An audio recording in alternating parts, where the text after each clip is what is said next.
তোর লাইকা আমার 7 টাকা খরচ হয়ে গেছে। টাকাটা দে, দিয়া বাইরা আমার বাড়ির তাইকা তোরা। আমার কোমরে এখন বাজু বাইন্দা রাখছিলাম রে, তুই চুরি করছস। আগে আমার বাজু ফিরাইয়া দে, তবে জামু। চুপসা হারাম জাদা, তোর বাজুর খবর জানে কেডা রে? বাজু দে কইলাম পেল্লাদ, ভালো স্বাস্থ্য। বাজু না দিলি শাহবাড়ির মেজকর্তার মতো গলাটা তোর একখান কোপেই 2 ফাঁক কইরা ফেলুম, এই তোরে আমি কইয়া রাখলাম। বাজুপালি আমি অখনই জামু গিয়া। ও শুনোর নিবেদনে আপনারা শুনছেন বাংলা সাহিত্যের কিছু রহস্যময়, কিছু অতিপ্রাকৃত এবং কিছু অলৌকিক গল্পের সম্ভার। আজকের গল্প প্রখ্যাত বাংলা সাহিত্যিক শ্রী মানিক বন্দ্যোপাধ্যায় রচিত প্রাগৈতিহাসিক, প্রযোজনায় অরেঞ্জ পাবলিশার্স।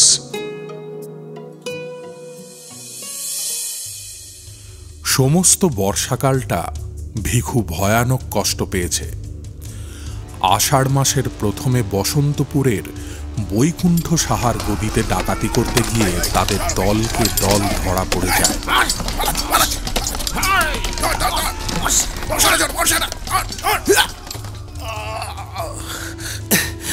11 জনের মধ্যে কেবল ভিখুই কাঁধে একটা বর্ষার খোঁচা খেয়ে পালাতে পেরেছিল।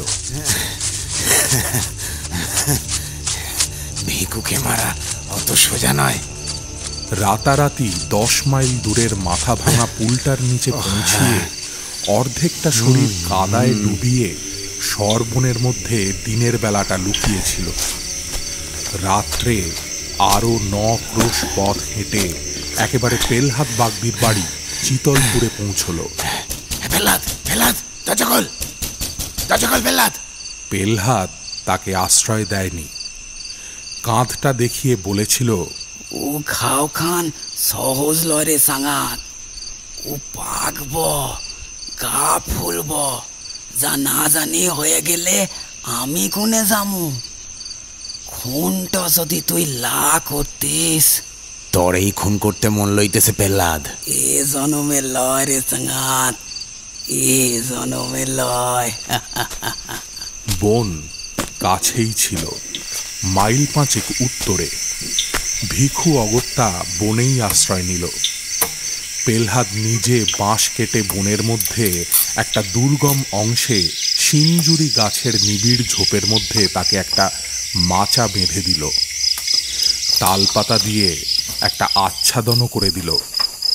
বলল, বাদলায় বাঘ ডাক সব পাহাড়ের উপরে গেছে গা।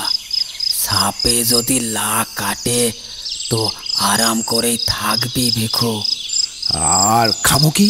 সিরা গুড় দিলাম যে, 2 দিন বাদে বাদে ভাত লইয়া আসুম। রোজ আইলে মাইনসে সন্দেহ করব।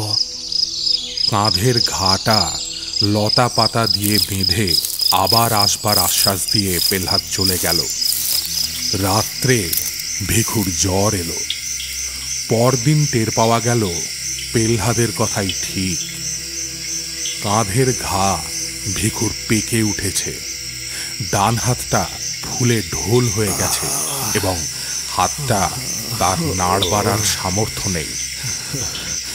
বর্ষাকালে যে বনে বাঘ বাস করতে চায় না, এমনই অবস্থায় সেই বনে জলে ভিজে মশা ও পোকার উৎপাত সহ্য করে দেহের কোনো না কোনো অংশ থেকে ঘন্টায় একটা করে জোঁক টেনে ছাড়িয়ে জ্বরে ও ঘায়ের ব্যথায় ধুঁকতে ধুঁকতে ভিখু 2 দিন 2 রাত্রি সংকীর্ণ মাচাটুকুর ওপর কাটিয়ে দিল।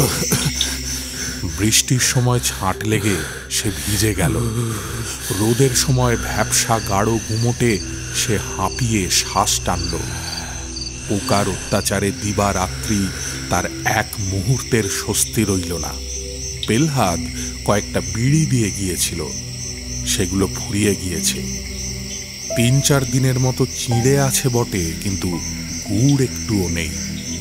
গুড় ফুরিয়েছে, কিন্তু গুড়ের লোভে যে লাল পিঁপড়েগুলো ঝাঁক বেঁধে এসেছিল তারা এখনো মাচার উপরে ভিড় করে আছে। ওদের হতাশার জ্বালা ভিখুই অবিরত ভোগ করছে সর্বাঙ্গে। মনে মনে পেলহাদের মৃত্যু কামনা করতে করতে ভিখু তবু বাঁচবার জন্যে প্রাণপণে যুঝতে লাগলো। যেদিন পেলহাদের আসবার কথা সেদিন সকালে কলসির জলটাও তার ফুরিয়ে গেল। বিকেল পর্যন্ত পেলহাদের জন্য অপেক্ষা করে তেষ্টার জ্বালা আর সহ্য করতে না পেরে কলসিটা নিয়ে সে যে কত কষ্টে খানিক দূরের নালা থেকে আধ কলসি জল ভরে এনে আবার মাচায় উঠল, তার বর্ণনা হয় না। অসহ্য খিদে পেলে চিঁড়ে চিবিয়ে এসে পেট ভরালো। এক হাতে ক্রমাগত পোকা ও পিঁপড়েগুলো টিপে মারল। বিষাক্ত রক্ত শুষে নেবে বলে জোঁক ধরে নিজেই ঘায়ের চারিদিকে লাগিয়ে দিল। সবুজ রঙের একটা সাপকে একবার মাথার কাছে সিঞ্জুরি গাছের পাতার ফাঁকে উঁকি দিতে দেখে পুরো 2 ঘন্টা লাঠি হাতে সেদিকে চেয়ে বসে রইল এবং তারপর 2-1 ঘন্টা অন্তরই চারিদিকে ঝোপে ঝপ ঝপ লাঠির বাড়ি দিয়ে যথাসাধ্য শব্দ করে সাপ তাড়াতে লাগলো। মরবে না, সে কিছুতেই মরবে না। বনের পশু যে অবস্থায় বাঁচে না, সেই অবস্থায় মানুষ সে বাঁচবেই। পেলহাদ অন্য গ্রামে কুটুম বাড়ি গিয়েছিল। পরদিনও সে এলো না। কুটুম বাড়ির বিয়ের উৎসবে তাড়ি টেনে বেহুঁশ হয়ে পড়ে রইল। বনের মধ্যে ভিখু কিভাবে দিনরাত কাটাচ্ছে 3 দিনের মধ্যে সে কথা একবারও তার মনে পড়ল না। ইতিমধ্যে ভিখুর ঘা পচে উঠে লালচে রস গড়াতে আরম্ভ করেছে। শরীরও তার অল্প অল্প ফুলে উঠেছে। জ্বরটা একটু কমেছে, কিন্তু সর্বাঙ্গের অসহ্য ব্যথা দম ছোটানো তাড়ির নেশার মতোই ভিখুকে আচ্ছন্ন আর অভিভূত করে ফেলেছে। সে আর এখন খিদে তেষ্টা অনুভব করতে পারে না। জোঁকেরা তার রক্ত শুষে শুষে কচি পটলের মতো ফুলে উঠে আপনা থেকেই নিচে খসে পড়ে যায়, সে টেরও পায় না।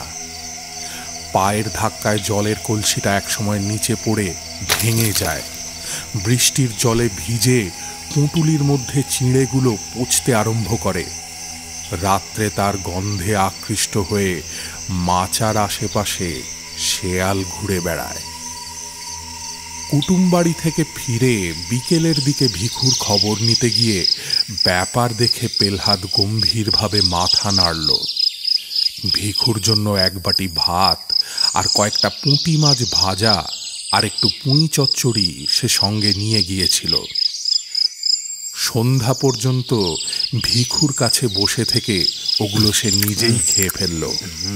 তারপর বাড়ি গিয়ে বাঁশের একটা ছোট মই এবং তার বোনাই ভরতকে সঙ্গে করে ফিরে এলো।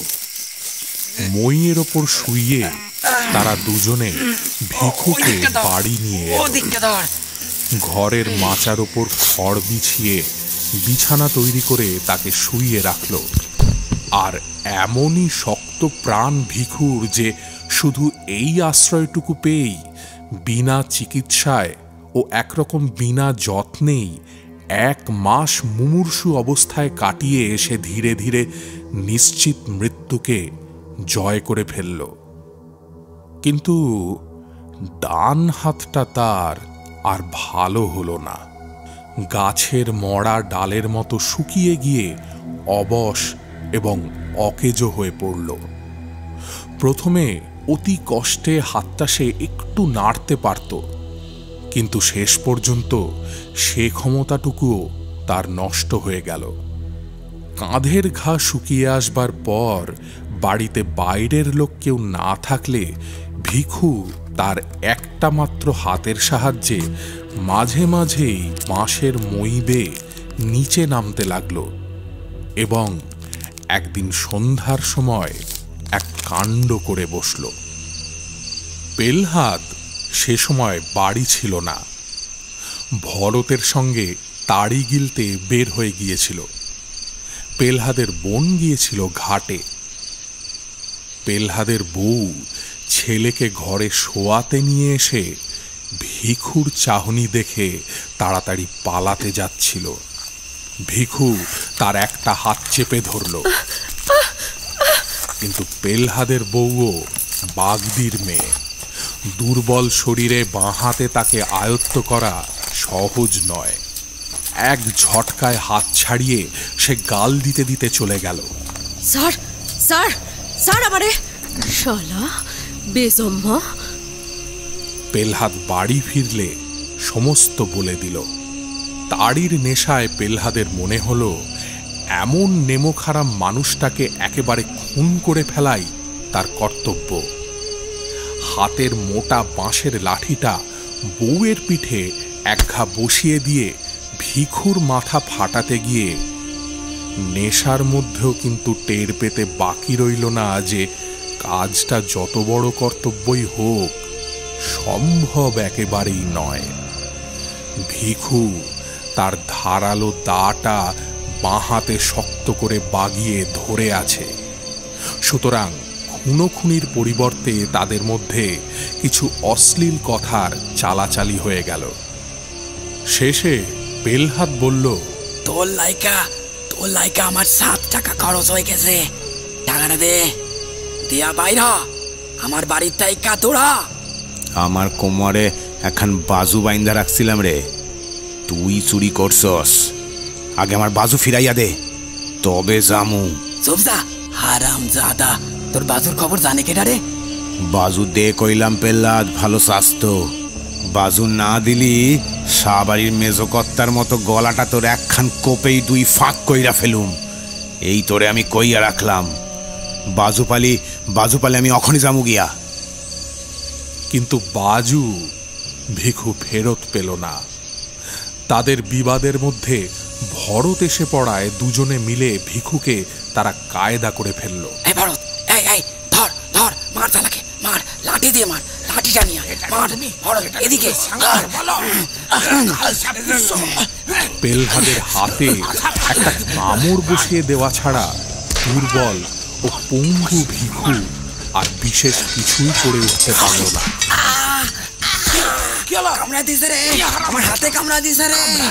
পেলহাদ ও ভরত তাকে মারতে মারতে আধমরা করে বাড়ির বাইরে করে দিল। ভিখুর শুকিয়ে আসা ঘা ফেটে রক্ত পড়ছিল। হাত দিয়ে রক্ত মুছতে মুছতে ধুঁকতে ধুঁকতে সে চলে গেল। রাত্রির অন্ধকারে সে যে কোথায় গেল কেউই তা জানতে পারল না বটে, কিন্তু দুপুর রাতে পেলহাদের ঘর দাউ দাউ করে জ্বলে উঠল। বাগদিপাড়ায় পড়ে গেল ভীষণ হইচই। পেলহাদ কপাল চাপড়াতে চাপড়াতে বলতে লাগলো,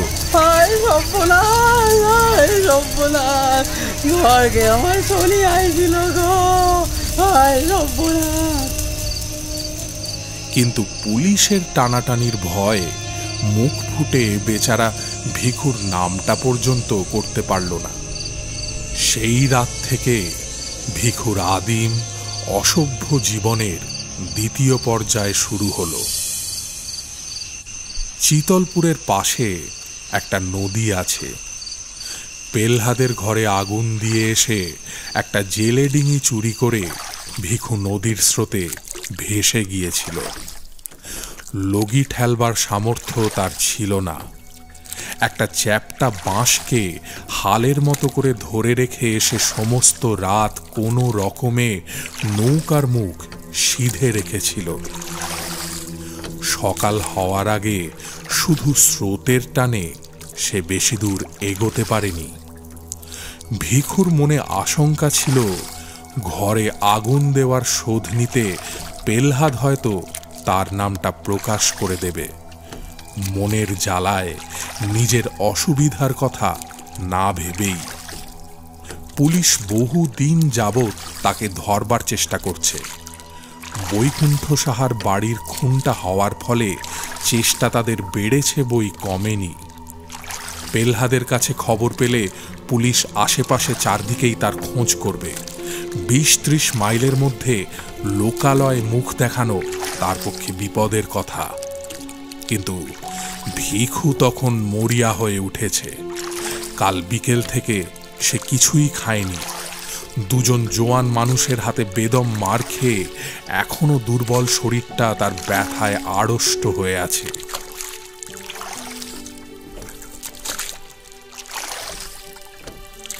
ভোর ভোর মহকুমা শহরের ঘাটের সামনে পৌঁছিয়ে সে ঘাটে নৌকো লাগালো।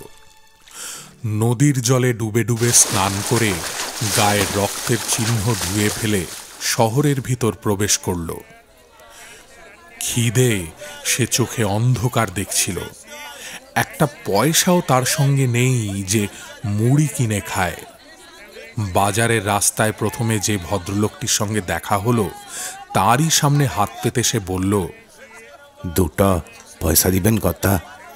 তার মাথায় জট বাঁধা চাপ চাপ রুক্ষ ধূসর চুল, কোমরে জড়ানো মাটির মতো ময়লা ছেঁড়া ন্যাকড়া আর দড়ির মতো শীর্ণ দোদুল্যমান হাতটা দেখে ভদ্রলোকটির বুঝি দয়াই হলো।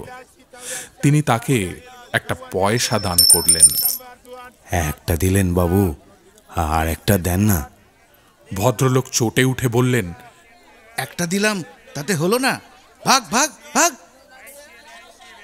এক মুহূর্তের জন্য মনে হলো ভিখু বুঝি তাকে একটা বিশ্রী গালাগাল দিয়ে বসে, কিন্তু সে আত্মসংবরণ করল।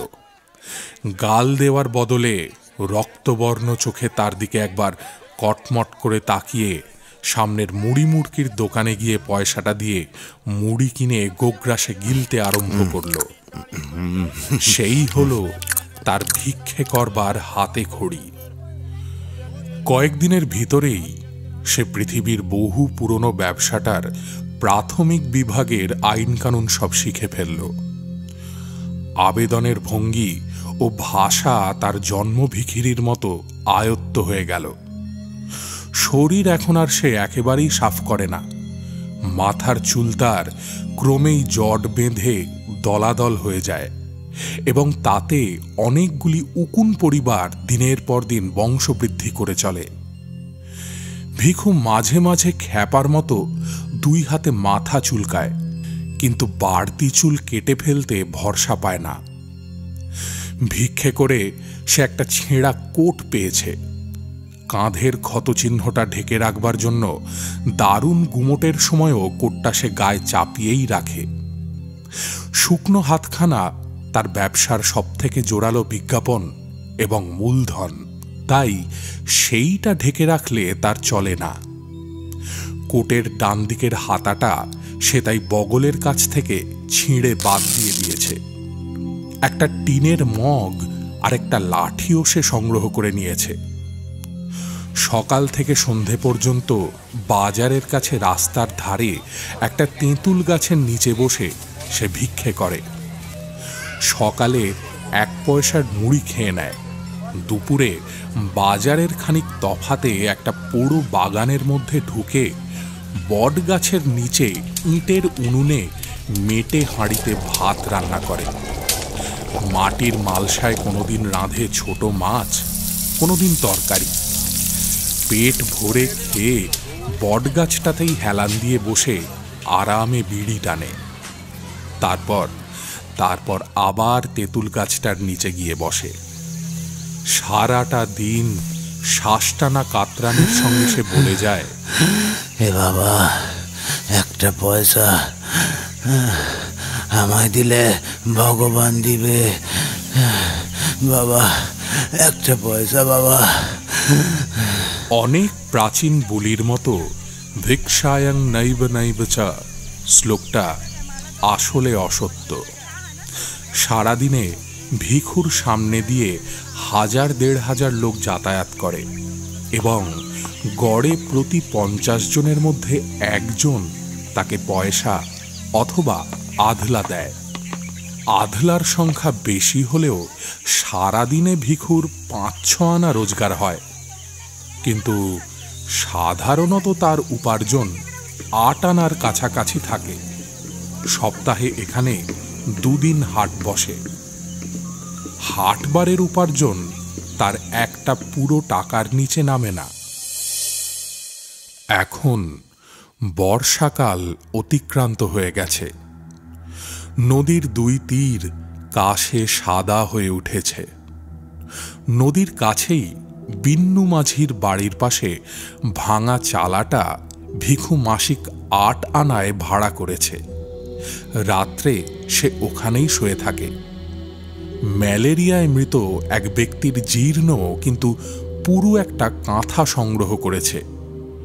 লোকের বাড়ির খড়ের গাদা থেকে চুরি করে আনা খড় বিছিয়ে তার উপর কাঁথাটা পেতে সে আরাম করে ঘুমোয়। মাঝে মাঝে শহরের ভিতরে গৃহস্থ বাড়িতে ভিক্ষে করতে গিয়ে সে কয়েকখানা ছেঁড়া কাপড় পেয়েছে, তাই পুঁটলি করে বালিশের মতো ব্যবহার করে।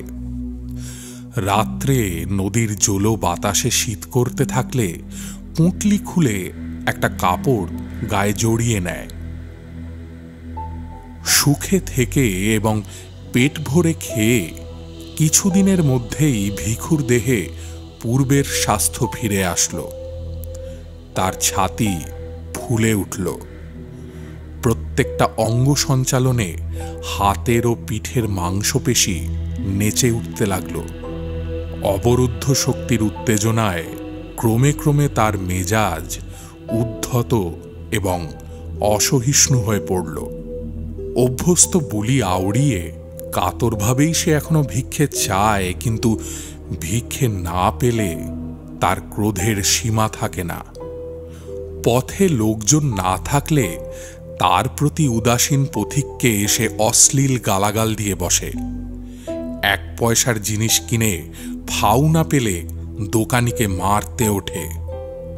নদীর ঘাটে মেয়েরা স্নান করতে নামলে ভিক্ষে চাইবার ছলে জলের ধারে গিয়ে দাঁড়ায়।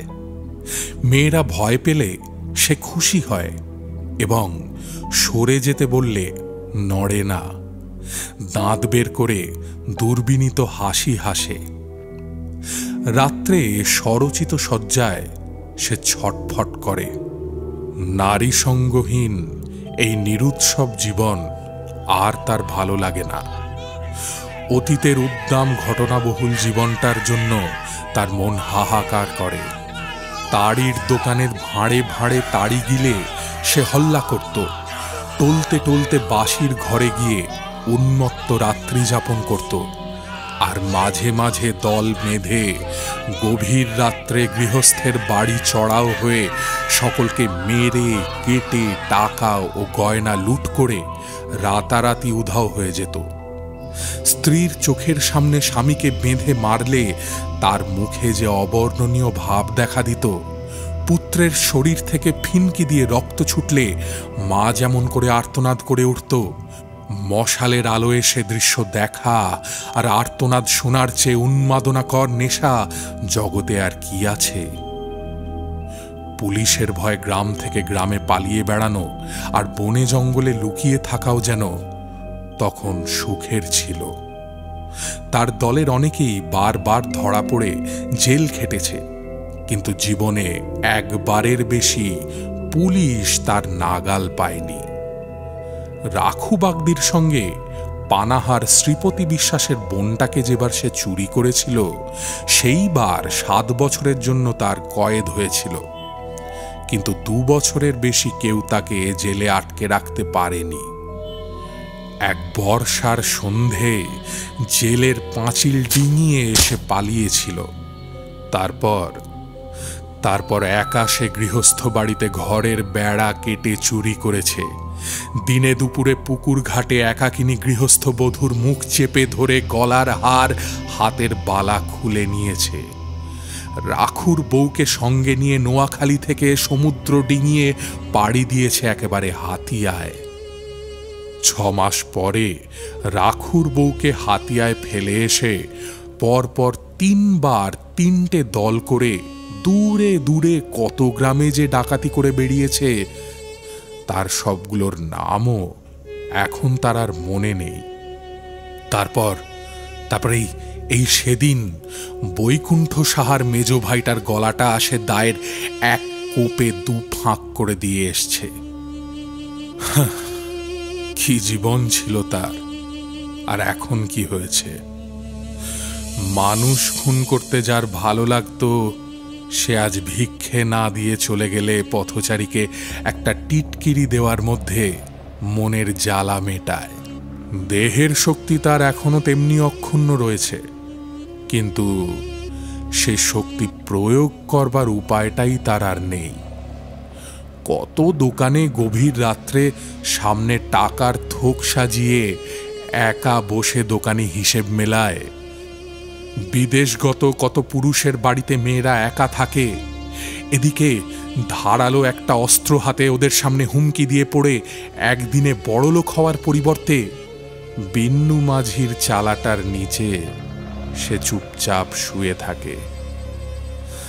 ডান হাতটাকে অন্ধকারে হাত বুলিয়ে ভিখুর আফসোসের আর সীমা থাকে না। সংসারের অসংখ্য ভীরু ও দুর্বল নরনারীর মধ্যে এত বড় বুকের পাটা আর এমন একটা জোরালো শরীর নিয়ে শুধু একটা হাতের অভাবে সে যে মরে আছে, এমন কপালও মানুষের হয়? তবুও এ দুর্ভাগ্য সে সহ্য করতে পারে। আফসোসেই তার নিবৃত্তি। একা ভিখু আর থাকতে পারে না। বাজারে ঢোকবার মুখেই একটা ভিখারিনী ভিক্ষে করতে বসে। বয়স তার বেশি নয়, দেহের বাঁধুনিও বেশ আছে, কিন্তু একটা পায়ে হাঁটুর নিচ থেকে পাতা পর্যন্ত তার থকথকে তৈলাক্ত ঘা। এই ঘায়ের জোরেই সে ভিখুর চেয়ে বেশি রোজগার করে। সেজন্য ঘাটাকে সে বিশেষ যত্নে সারতে দেয় না। ভিখু মাঝে মধ্যে গিয়ে তার কাছে বসে, বলে, বলছি ঘাটে সারবো না লয়? ভিখারিনী বলে, খুব সারবো, ওষুধ দিলে ওখানেই সারে। ভিখু আগ্রহের সঙ্গে বলে, সারা তবে? হ্যাঁ, ওষুধ দিয়ে সটপট সারাই গেল। ঘা সারলে তোরা ভিক মাগতে হইব না জানস, আমি তোরে রাখুম। আমি থাকলি তো। কেন থাকবি না কেন? খাওয়ামু পড়ামু আরামে রাখুম। পায়ের পরনি পা দিয়া গাঁট হইয়া বইয়া থাকবি না করস তুই কি এর লেগে? অত সহজে ভোলবার মেয়ে ভিখারিনী নয়। খানিকটা তামাক পাতা মুখে গুঁজে সে বলে, দুদিন বাদে তুই যখন মোরে খেদাই দিবি, ঘামুই তখন পামু কুয়ানে। ভিখু আজীবন একনিষ্ঠতার প্রতিজ্ঞা করে, সুখে রাখবার লোভ দেখায়, কিন্তু ভিখারিনী কোনো মতেই রাজি হয় না। ভিখু ক্ষুণ্ণ মনে ফিরে আসে। এদিকে আকাশে চাঁদ ওঠে, নদীতে জোয়ার ভাটা বয়, শীতের আমেজে বায়ুস্তরে মাদকতা দেখা দেয়। ভিখুর চালার পাশে কলাবাগানে চাঁপা কলার কাঁদি শেষ হয়ে আসে। বিন্নু মাঝি কলা বিক্রির পয়সায় বউকে রূপার গোট কিনে দেয়। তালের রসের মধ্যে নেশা ক্রমেই ঘোরালো আর জমাট হয়ে ওঠে। ভিখুর প্রেমের উত্তাপে ঘৃণা উবে যায়। নিজেকে সে আর সামলিয়ে রাখতে পারে না। একদিন সকালে উঠেই সে ভিখারিনীর কাছে যায়, বলে, আইসা ল ঘা লইয়াই চল। ভিখারিনী বলে, আগে আইবার পারো নাই, যা এখন গিয়া মর আখার তলের শালি খা গিয়া। কেন শালি খাওনের কথাটা কি? তোর লাগিয়া হাঁ কইরা বসে আসি ভাবছস তুই বটে? আমি ওই উয়ার সাথে রয়েছি। ওদিকে তাকিয়ে ভিখু দেখতে পায় তারই মতো জোয়ান দাড়িওয়ালা এক খোঁড়া ভিখারি খানিক তফাতে আসন করেছে। তার ডান হাতটির মতো একটা পা হাঁটুর নিচে শুকিয়ে গেছে। বিশেষ যত্নের সাথে ওই অংশটুকু সামনে মেলে সে আল্লাহর নামে দোয়া প্রার্থনা করছে। দুটো পয়সা দে দে বাবা, পাশে পড়ে আছে কাঠের একটা কৃত্রিম পা। ভিখারিনী আবার বলল, বর্ষাস যে বটে, যা যা পালাই যা, দেখলি খুন কইরা ফেলাইব কইয়া দিলাম। ভিখু বলে, আরে থো, খুন এমন সভালাই করতিছে, উয়ার মতো 10টা মাইন্সের একা ঘাইল কইরা দিবার পারতাম, তা জানোস? পারস তো জানা যা, ওর সাথে লাগ না গিয়া। আমার কাছে কি? উয়াকে তুই সারান দে, আমার কাছে চ। রে সোনা, তামুক খাবা? ঘা দেখা পিছাইছিলি, তোর লাগি আর খাতির কি রে হালার পুত? উয়ারে সারুম কেন? উয়ার মতো কামাস তুই? ঘর আছে তোর, ভাগবি তো ভাগ, নইলে নইলে গাল দিমু কইলাম। ভিখু তখনকার মতো চলে আসে, কিন্তু হাল ছাড়ে না। ভিখারিনীকে একা দেখলেই কাছে এসে দাঁড়ায়, ভাব জমাবার চেষ্টা করে, বলে, তোর নামটা কি যা? এমনই তারা পরিচয়হীন যে এতকাল পরস্পরের নাম জিজ্ঞাসা করবার পর্যন্ত প্রয়োজন তারা বোধ করেনি। ভিখারিনী কালো দাঁতের ফাঁকে হাসে। ফের লাগতে আইসস, হই হই বুড়ির কাছে যা। ভিখু তার কাছে উবু হয়ে বসে। পয়সার বদলে অনেকে চাল ভিক্ষে দেয় বলে আজকাল সে কাঁধে একটা ঝুলি ঝুলিয়ে বেরোয়। ঝুলির ভিতর থেকে মর্তমান কলা বের করে ভিখারিনীর সামনে রেখে বলে, এই নে খা, তোর লগে চুরি কইরা আনছি। ভিখারিনী তৎক্ষণাৎ খোসা ছাড়িয়ে প্রেমিকের দান আত্মসাৎ করে, খুশি হয়ে বলে, নাম শুনবার চাস? পাঁচি কয় মোড়ে, পাঁচি। তুই কলা দিছস, নাম কইলাম, এবার ভাগ ভাগ এখান থেকে। ভিখু কিন্তু ওঠবার নাম করে না। এত বড় একটা কলা দিয়ে শুধু নাম শুনে খুশি হওয়ার মতো শৌখিন সে নয়। যতক্ষণ পারে ধুলোর ওপর উবু হয়ে বসে পাঁচির সঙ্গে সে আলাপ করে। ওদের স্তরে নেমে না গেলে সে আলাপকে কেউ আলাপ বলে চিনতে পারবে না। মনে হবে পরস্পরকে তারা যেন গালাগাল দিচ্ছে। পাঁচির সঙ্গীর নাম বশির। তার সঙ্গেও একদিন আলাপ জমাবার চেষ্টা করল। সেলাম মিয়া। বশির বললে, এইদিকে ঘোরাফেরা কি জন্য রে?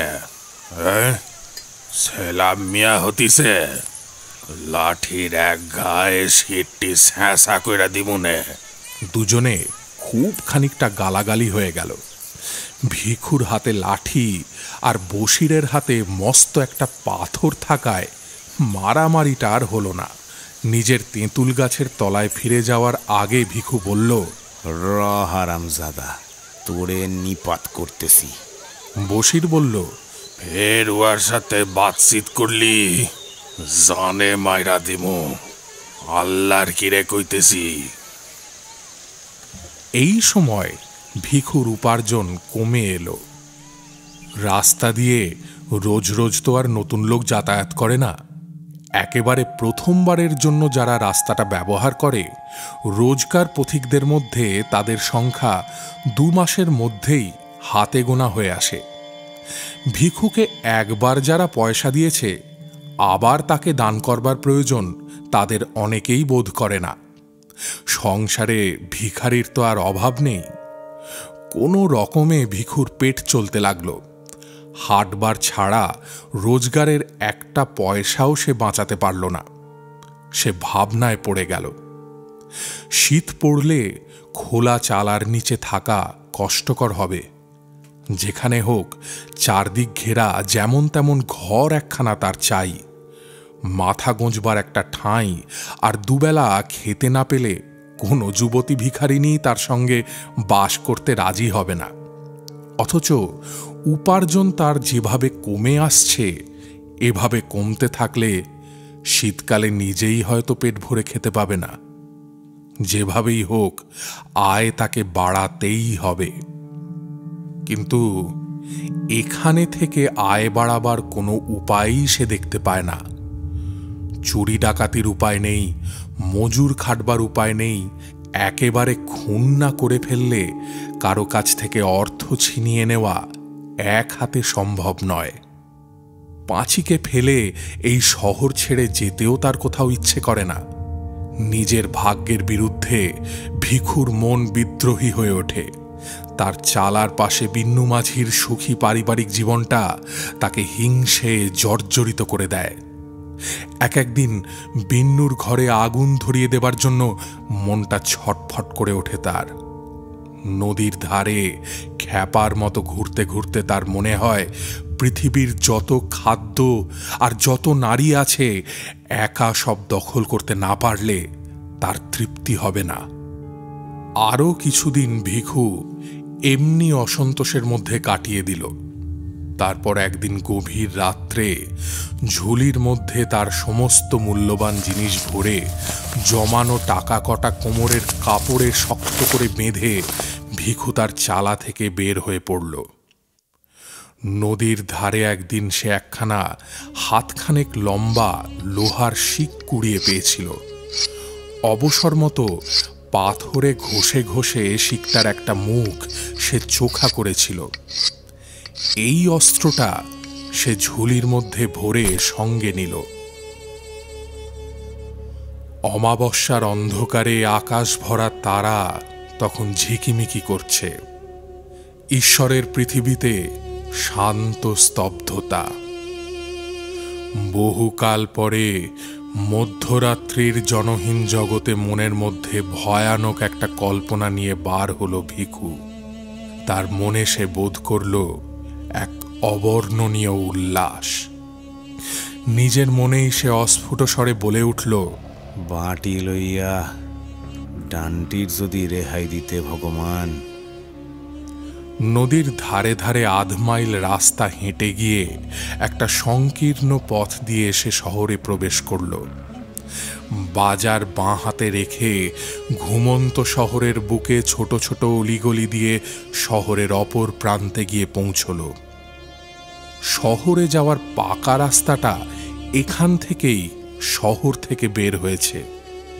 নদী ঘুরে এসে 2 মাইল তফাতে এই রাস্তারই পাশে মাইলখানিক থেকে গিয়ে আবার দক্ষিণ দিকে দিক পরিবর্তন করেছে। কিছু দূর পর্যন্ত রাস্তার দুদিকে ফাঁকে ফাঁকে 2-1টা বাড়ি চোখে পড়ে। তারপর ধানের ক্ষেত ও মাঝে মাঝে জঙ্গলে ঘেরা ডাঙার দেখা পাওয়া যায়। এমনই এক জঙ্গলের ধারে জমি সাফ করে 5-7খানা কুঁড়ে তুলে কয়েকটা হতভাগা মানুষ একটা দরিদ্রতম পল্লী স্থাপন করেছে। তারই মধ্যে একটা কুঁড়ে বসিরের। ভোরে উঠে ঠক ঠক শব্দে কাঠের পা ফেলে সে শহরে ভিক্ষে করতে যায়, আবার সন্ধ্যের সময় ফিরে আসে।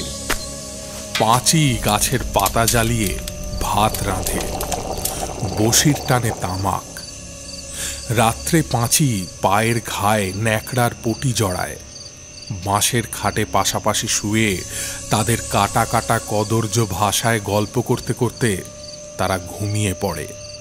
তাদের বাসা, তাদের বিছানা ও তাদের দেহ থেকে একটা ভ্যাপসা পচা দুর্গন্ধ উঠে খড়ের চালের ফুটো দিয়ে বাইরের বাতাসে মিশতে থাকে। ঘুমের ঘোরে বসির নাগ ডাকে আর পাঁচি বিড়বিড় করে বকে। ভিখু একদিন ওদের পিছু পিছু এসে ঘরটা দেখে গিয়েছিল।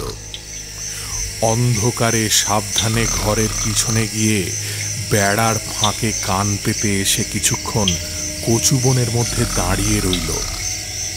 তারপর ঘুরে ঘরের সামনে এলো।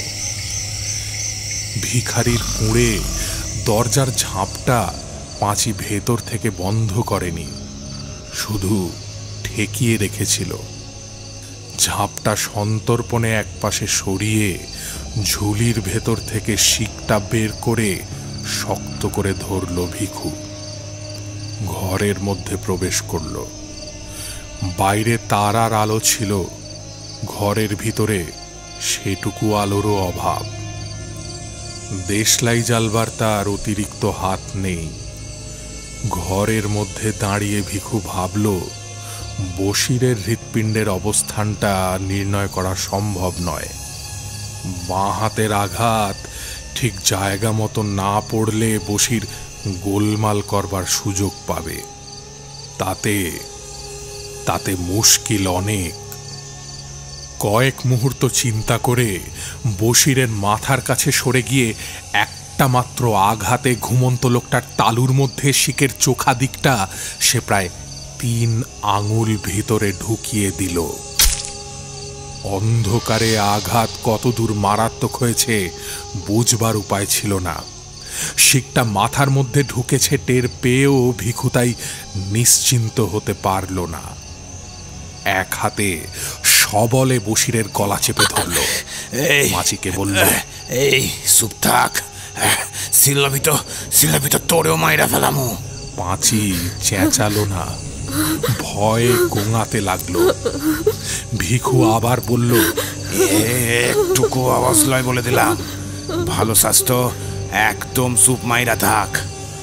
বশির নিষ্পন্দ হয়ে গেছে দেখে ভিখু তার গলা থেকে হাত সরিয়ে নিল। দম নিয়ে বলল, আলোটা জাইলা দে পাঁচি। পাঁচি আলো জ্বাললে ভিখু পরম তৃপ্তির সঙ্গে নিজের কীর্তির দিকে চেয়ে দেখল। একটা মাত্র হাতের সাহায্যে অমন জোয়ান মানুষটাকে ঘায়েল করে গর্বের তারার সীমা ছিল না। পাঁচির দিকে তাকিয়ে সে বলল, দেখছস পাঁচি, কেডা কারে খুন করলো দেখছস? তখন পই কইরা কইলাম, মিয়া ভাই ঘোড়া ডিঙাইয়া ঘাস খাইবার লাড়বা গো, সারান দেও। শুইনে মিয়া ভাইয়ের হইল গোসা, কয় কিনা সির ছাইচা দিমু। দেন গো দেন, সির ছাই দেন মিয়া ভাই। বশিরের মৃতদেহের সামনে ব্যঙ্গ ভরে মাথাটা একবার নিচু করে ভিখু মাথাটা দুলিয়ে হা হা করে হাসতে লাগল। সহসা ক্রুদ্ধ হয়ে বলল, ঠেরাইয়েন বোবা কেন গো? হ্যাঁ, আরে কথা ক হারা ভাইতা মাইয়া, তোরে দিমু নাকি সবার কইরা? হ্যাঁ, এবারে কি করবি? দেখ কি করি। পয়সা করি কোনে গুইনা রাখছে, আগে তাই ক। বশিরের গোপন সঞ্চয়ের স্থানটা পাঁচি অনেক কষ্টে আবিষ্কার করেছিল। ভিখুর কাছে প্রথমে সে না জানার ভান করল, কিন্তু ভিখু এসে চুলের মুঠি চেপে ধরলে প্রকাশ করতে আর পথ পেল না। বশিরের সমস্ত জীবনের সঞ্চয় কম টাকা নয়, টাকায় আধুলিতে 100 টাকারও উপরে। একটা মানুষকে খুন করে ভিখু এর আগের চেয়ে অনেক বেশি উপার্জন করেছে। তবু সে খুশি হলো। বলল, কি লিবি পুটলি বাইদ্যা ফেল পাসি, তারপর রাইত থাকতে মেলা করি। খানিক বাদে নবমী চাঁদ উঠব, আলোয় বাকি পথটুকু পার হমু। পাঁচি পুঁটলি বেঁধে নিল। তারপর ভিখুর হাত ধরে খোঁড়াতে খোঁড়াতে ঘরের থেকে বার হয়ে রাস্তায় গিয়ে উঠল। পূর্বাকাশের দিকে চেয়ে ভিখু বলল, এই পাঁচি, অখনই চাঁদ উঠব রে। পাঁচি বলল, আমরা যামু কুয়ানে? সদর ঘাটে না চুরি করুম, বিয়ানে সিপ্তিপুরের সামনে জংলার মধ্যে ঢুইক্কা থাকুম। রাইতে একদম সদর, পাঁচালাইয়া সব আছি, এক কোষপথ হাঁটন লাগবো। পায়ের ঘা নিয়ে তাড়াতাড়ি পথ চলতে পাঁচির কষ্ট হচ্ছিল। ভিখু হঠাৎ একসময় দাঁড়িয়ে পড়ল, বলল, পায়নি তো ব্যথা পাস পাঁচি? ব্যথা জানায়। পিঠে চাপামু? পারবি? পারুম, আয়। ভিখুর গলা জড়িয়ে ধরে পাঁচি তার পিঠের ওপর ঝুলে পড়ল। তার দেহের ভারে সামনের দিকে ঝুঁকে ভিখু জোরে জোরে পথ চলতে লাগলো। পথের দুদিকে ধানের ক্ষেত আবছা আলোয় নিঃসাড়ে পড়ে আছে। দূরে গ্রামের গাছপালার পেছন থেকে নবমীর চাঁদ আকাশে উঠে এসেছে। ঈশ্বরের পৃথিবীতে শান্ত স্তব্ধতা। হয়তো ওই চাঁদ আর ওই পৃথিবীর ইতিহাস আছে, কিন্তু যে ধারাবাহিক অন্ধকার মাতৃগর্ভ থেকে সংগ্রহ করে দেহের অভ্যন্তরে লুকিয়ে ভিখু ও পাঁচি পৃথিবীতে এসেছিল, এবং যে অন্ধকার তারা সন্তানের মাংসল আবেষ্টনীর মধ্যে গোপন রেখে যাবে, তা প্রাগৈতিহাসিক। পৃথিবীর আলো আজ পর্যন্ত তার নাগাল পায়নি, কোনোদিন পাবেও না।